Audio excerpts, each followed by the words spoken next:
그리스도 하나님의 임재의 영광이라는 제목으로 말씀 나누려 합니다.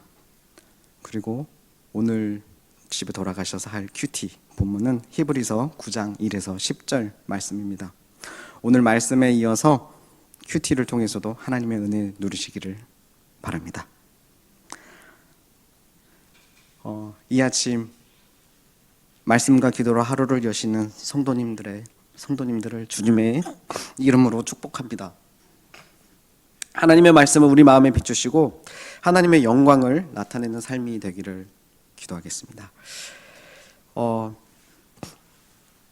앞서 말씀드렸다시피 그리스도 하나님의 임재의 영광이라는 제목으로 말씀 나누려 합니다. 고린도전서에서 바울은 고린도 교회의 구체적인 도덕 문제를 다루었습니다.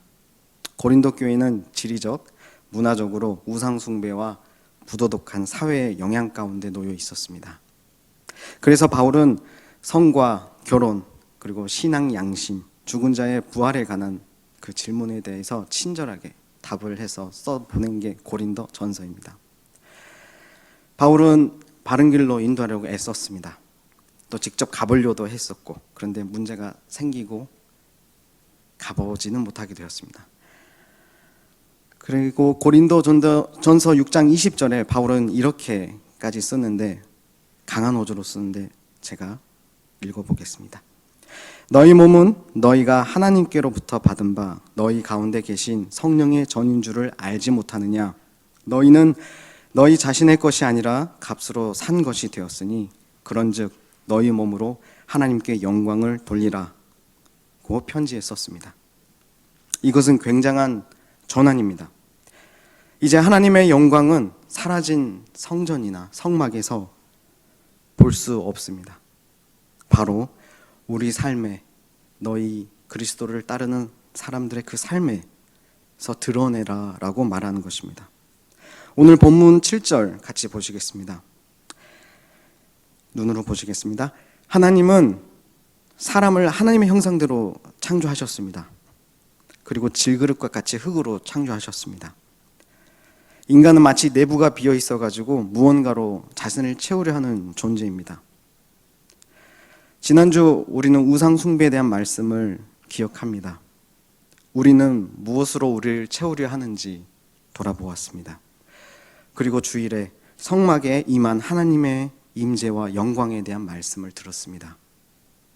우리는 우상을 쫓았지만 하나님은 우리를 직접 찾아오셨다는 것, 그 은혜를 우리는 깨달았습니다.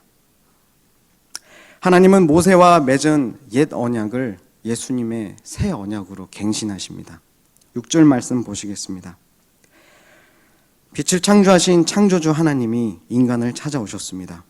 복음이신 예수 그리스도이십니다. 인간은 모세의 옛 언약, 율법으로는 살 방법이 없는 존재들입니다. 빛이 없어 어둠뿐인 우리 마음에 찾아오셔서 빛을 비추십니다. 이 빛은 하나님의 영광을 아는 지식입니다. 히브리서 1장 3절은 증거합니다. 이는 하나님의 영광의 광채시요 그 본체의 형상이시라. 아멘. 하나님은 그리스도의 구속사역을 통해 세상에 하나님의 영광을 드러내십니다. 바울은 3장에 이어서 본문 4장 1, 2절에 다시 말합니다. 이 구속사역을 사도인 자신에게 맡기셨으며 그가 전하는 복음이 진리임을 거듭 강조합니다. 복음을 전하고 회심에 이르게 하는 사역은 하나님의 영광을 드러내는 일입니다. 이것이 교회의 존재 목적이 되어야 합니다. 그런데 이를 방해하는 세력들이 이 고린도 교회 안에 있었습니다. 거짓 교사라고 하는 사람들이었죠. 그리고 또한 2, 3, 4절을 보면 이를 방해하는 것은 사람들 뿐만 아니라 세상에 신이 있다라는 이야기를 합니다. 그게 2, 3, 4절에 그렇게 좀 나와 있는데, 한편 우리 스스로에게 돌아봤을 때 우리 자신도 복음이 없이는 하나님의 영광을 나타낼 수 없음을 깨달아야 합니다. 거짓 교사들은 복음을 전하지 않았습니다. 자신을 전했고 그리고 거짓을 전했고 복음이 없었습니다. 복음이 없이 교회에 있고 살아가는 것이죠.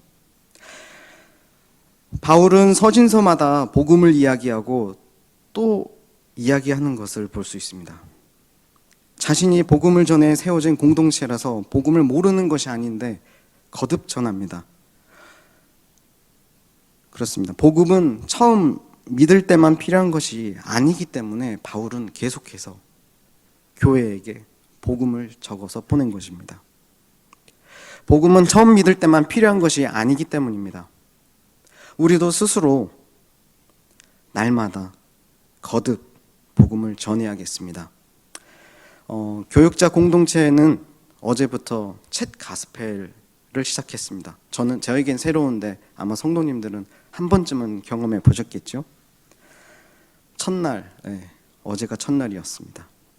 정말 일기를 쓰다 보니 은혜더라고요. 시시때때로 정말 예수님을 내 마음의 중심에 모셔야지 라고 기도하고 또 기도하고 예수님을 묵상하기를 결단했습니다. 날마다 복음을 스스로에게 전하고 내 삶의 자리에 하나님의 영광을 나타내는 제가 되기를 원하고 여러분이 되기를 원합니다. 말씀처럼 질그릇에 복음의 보배로 채우기를 원합니다. 이 삶은 not I but Christ의 삶입니다. 영어 좀 썼습니다. 예수가 먼저인 삶입니다. 바울은 5절에 고린도의 형제들을 위해 종된 것도 주를 위함이라 라고 고백합니다. Not I but others의 삶입니다. Not I but Christ와 Not I but others가 함께 갑니다. 바울은 고린도 교회를 섬기면서 하나님의 영광을 드러냈던 사람입니다.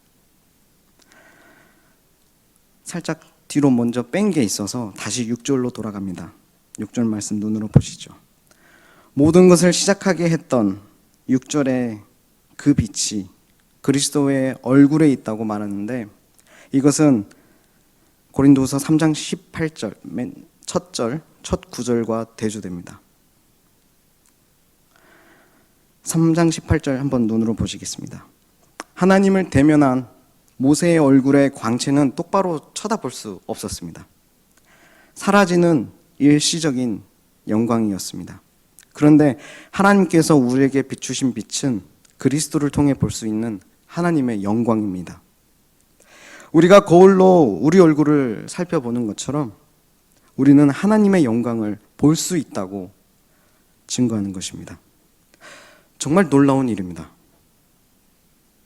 3장 18절에 이렇게 얘기하죠.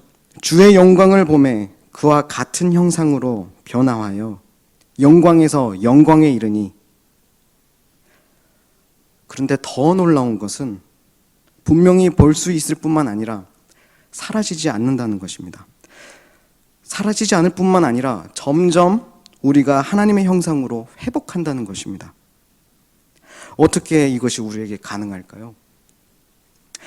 예수님의 약속대로 그리스도의 영이 우리 가운데 오셔서 거하십니다. 18절 후반부는 증거합니다. 곧 주의 영으로 말미암음이니라. 아멘. 그리스도의 구속사역은 우리가 하나님의 형상으로 회복하는 것을 포함합니다. 그래서 우리가 하나님의 형상으로 회복하는 것은 하나님의 영광을 드러내는 일이 되는 것입니다. 성화는 성령께서 우리 안에 내주하심으로 일어나는 것입니다. 성령님은 그리스도를 내 삶의 자리에서 드러내시고 나타내십니다. 임재의 영광을 나타내십니다.